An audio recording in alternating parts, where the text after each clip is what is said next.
So I'm going to save time, I'm going to pause it as usual and then find it to read it from the book and see what the energy is that we're working with. Okay, Aries, I've got it here. And wolf is about the shadow side, obviously, as well, intuition and learning. And yes, the third house is about learning as well, study. But remember, it always the yin and yang sign is the other side of the third house is the ninth, which is also education and higher learning, your belief system, things that are changing. So learning definitely comes into this. So the meaning is when it is the right way around, but I will read both because it makes more sense, and we are dealing with both ends of the eclipse. So the meaning of wolf, the way it's pronounced in this Druid animal deck is foil, and it says that the wolf brings a strong sense of faithfulness, inner strength and intuition, but the wolf brings learning too. Sometimes you need to cross barriers, to take risks, to go beyond the limited compass of normal behavior in order to learn and grow. Although crossing these boundaries may seem unattractive, even painful, you need not fear the inner power and strength you feel when you spend time alone. Come to know your deepest self, and even in the darkest places you will find courage and spiritual companionship. Now, how amazing is that? That would resonate because that's the right side to obviously your the other end of Gemini, which the opposite sign is Sagittarius, and that would be your ninth house, looking at it prospectively from the sun, moon or your rising sign.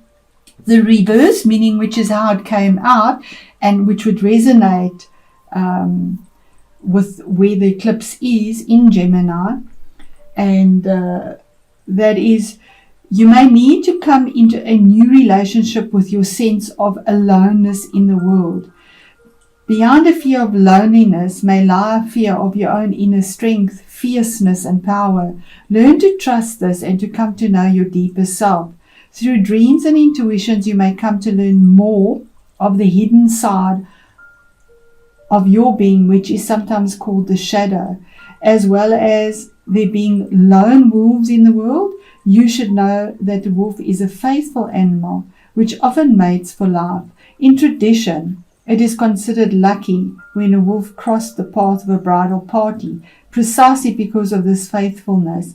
Even though you may need to spend times in your life alone, you should know that you will also have times of companionship and togetherness. And this resonates so for me. I have my moon as well as my sun in Aries. So this absolutely resonates for me. My rising sign is Pisces.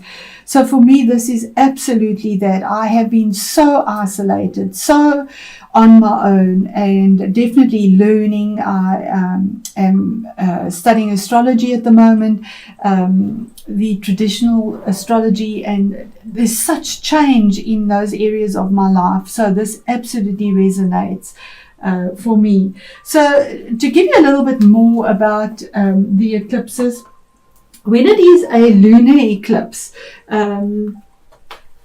it's about emotional changes, like releasing fears, the fear of being alone, or it's a combination of a very negative situation that's been hanging around for a long time. Like letting go of a sorrow, something that has been sad and that has been difficult in your life. Relationships as well, because it's emotional, lunar, emotional. Releasing a negative habit maybe in a relationship that you possibly have, because these eclipses bring in things, and at the same time they also release things. And we have, okay, so I was just checking on my solar fire here, and we have the North Node in Gemini. So it definitely is, the North Node is slightly more positive. It's where you're going, where you're growing.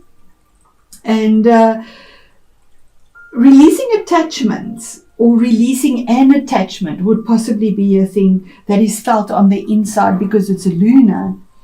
And, you know, the third house deals with, because it is lunar, it would be dealing with thoughts and styles of thinking, how you learn, relationships with siblings, maybe that would come up or be important.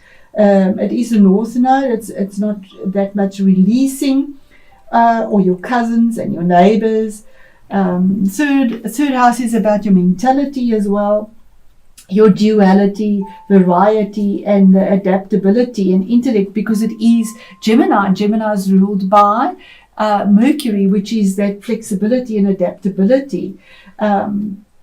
And then the duality, the other side of it, the ninth house, is your attitude towards your future, your spiritual belief systems that have been changing, your morals and your ethics, how you expand, because that's the house of Sagittarius for you, Aries, and that's ruled by Jupiter. So there's that expansion, freedom,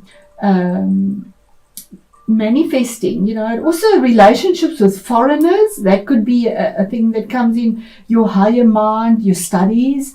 Studying astrology falls into the ninth house.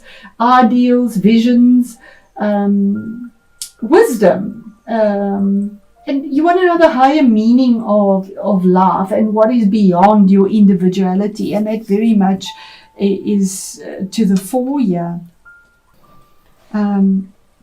So we start off with the beginning of the month, should I say, and that's the middle of the month, probably the 13th of November, and then the end of the month from there onwards. So here we have the Six of Wands starting off with. This is about being recognized for something, having had to go to war and come back victorious, something that you've battled, something that's been there for in the past, that's been there for a long time. But finally there's recognition here, and something puts you on high, and there's forward movement. Because we have this horse moving forward, moving towards the future with these flags, and he has this laurel that he holds on his wand of victory, of a battle, of a challenge, of something. But there's recognition because he is head and shoulders and body above everyone else, so he's held on high, recognized with something from the past. Then we have a choice that had to be made here, Two of Wands, where you were at a crossroads, almost feeling like, which way do I go? Because either way, there's a mountain to navigate there. You can't see the future. There you can see, but it's also blocked. It's just not easy to see where you need to go. But it is a choice. You have to make a sacrifice. You have to let go of one thing. And on either side, there's no right or wrong here. There's a choice that is made. It could be a choice with regards to career, to some situation that you have victory over, that you've been battling in the past that has been really difficult, that hasn't given you much choice. You've actually been stuck there, and you haven't been able to make the move.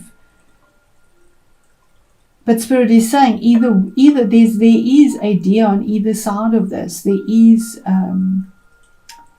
strength on either side of movement to move forward with that fire energy. Fire reaches up. Fire has no boundary.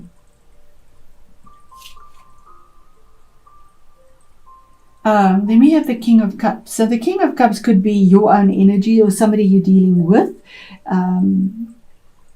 This could, we are in it's Scorpio energy. It could be a Scorpio as well because it is a water energy. But it could be either of the water signs, Cancer as well as Pisces.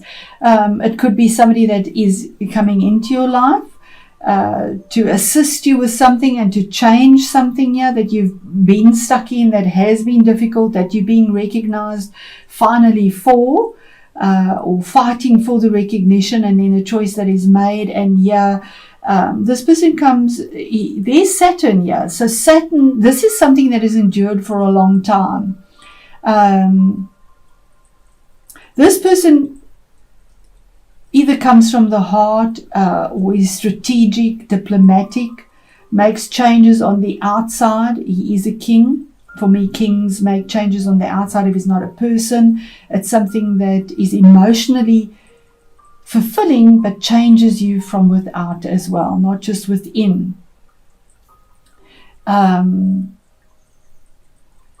Otherwise, it's your own energy of being strategic, diplomatic, steadfast, making a change, being ready to offer your cup of love, to work from your heart, but to make changes on the outside. What is the message from Spirit in the middle of the month? And I feel that this is card number 13. It is a major arcana card. And I do feel on the 13th of November there is some form of change for you, Aries, that will be significant. The eclipse is only on the 30th of November, 29th or 30th, and yet here on the 13th there is a significant change. It's the rosebud that just blooms, that is surrendering for something new.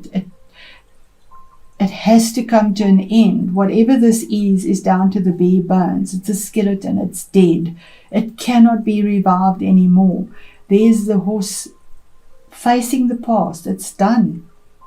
Here's the surrender, moving forward. Everything has gone up in smoke. There's change. Something you've been defending, something you've been fighting, something you've wanted recognition in. And I said the third house is ruled by Mercury. Here we have the wings of Mercury. He had the wings. He's the messenger of God. In Greek mythology, or in mythology, he is the messenger, and he has the wings on to carry the messages. But he has the message of something that comes to an end, to bring about something new, something that you've been stuck in, something you've wanted recognition for. And then what is hidden in all of this is that you've been taking stock of everything. It could be to do with your finances. It could be something that you put away, a choice, a decision that you made around your finances, what you invested in, what you've nurtured, what you've taken care of. But your little basket is empty. You've not had the rewards yet. And she's sort of looking at this, wanting to ascend that ladder and say, and the ladder is in the future. When is it time to actually enjoy the fruits of my labor? When is it actually time? The squirrel also plans for the winter. He nurtures and plans for the future. But here are, well, you're the ram, here sheep here, showing peace. And she's actually going to that ladder with her empty basket, looking at what is there and going to go and collect what she's sown, what she's nurtured, what she's waited for, taking stock of whatever has she's not enjoyed yet. It's empty. But it's in the future. It's coming in November. Then we move on to the Page of Cups. Now, for a general reading, this is normally information that is coming in, or it could be dealing with children or somebody that is younger. But it's the beginning steps of somebody offering love. There's the King. Here's the Page of Cups. Somebody offering something, offering an apology, offering love, a small offer, something that comes in, news that comes in, that it might be happy news, pleasant news that warms your heart. We do have Ivy creeping. Ivy is, to me, is Saturn. It creeps along, it grows, it's slow, it's steady, and reaches. It keeps on reaching. He's also looking to the future. He's not looking at the offer. So you could be offered something, or waiting for an offer to come in still that hasn't come in yet. But here's the Star card. Card number 17, which is an 8 in astrology. That's a 4 for foundation to be built, because something has to end for something new to start. It can't start until it ends. And here's our 8. which is that power number. This is healing, hope, something that you've pegged your hopes on the stars. Maybe you've been ill. Here's your healing, being guided by the stars, just letting go of everything that doesn't serve you anymore, not worrying about it, not even in your vulnerability. She's sitting here on her knees, just letting go. She's completely brought down to her knees. It is the card of Aquarius as well. You could be dealing with Aquarius, or it could be Aquarius is ruled by Saturn as well. That something that Saturn has endured, you've endured through, and this would be Mars here because of Scorpio.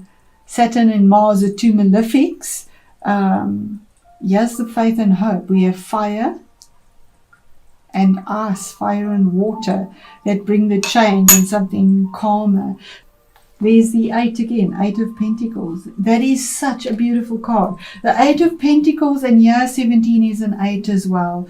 So your hard work pays off. You've put so much time into trying to perfect something, and to Pentacles around your finances, but you've not been able to enjoy that yet. It's just been denied you continually. You've been blocked. But there's recognition that comes through here. These eclipses bring this to you, allow it through for you. You've sacrificed because you've been working so hard on whatever this is, that you put yourself in isolation and just focus on what you're working on. And that's the sad thing about choices. You have to let go of something. So you're putting your time and energy in something here. You don't have time for yourself. You don't enjoy life. And maybe your health has suffered. In my case, this has definitely been the story. Health has suffered. To the point of where it's even difficult for me to do what I love to do. And I think a lot of Aries are having that as well. It could also be all this corona nonsense that's going on. I say nonsense because I'm so over it. I think we all are. This year, 2020, double judgment year, as I called it, is just a year that has been horrendously difficult for everyone on every level of their life. But somehow, through all of this, Spirit brings us an awakening.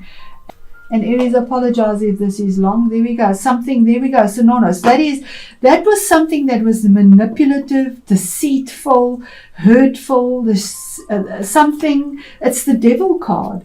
Something in your past that somebody did something to you. You self-sabotage yourself. You know, all these cards are the shadow side of ourselves as well. Where you were asleep and didn't realize you were caught up in something, you were tied to something, but here's recognition and setting yourself free finally from something that has kept you bound to something that is just destroying you from within and without. Having the strength to get through this.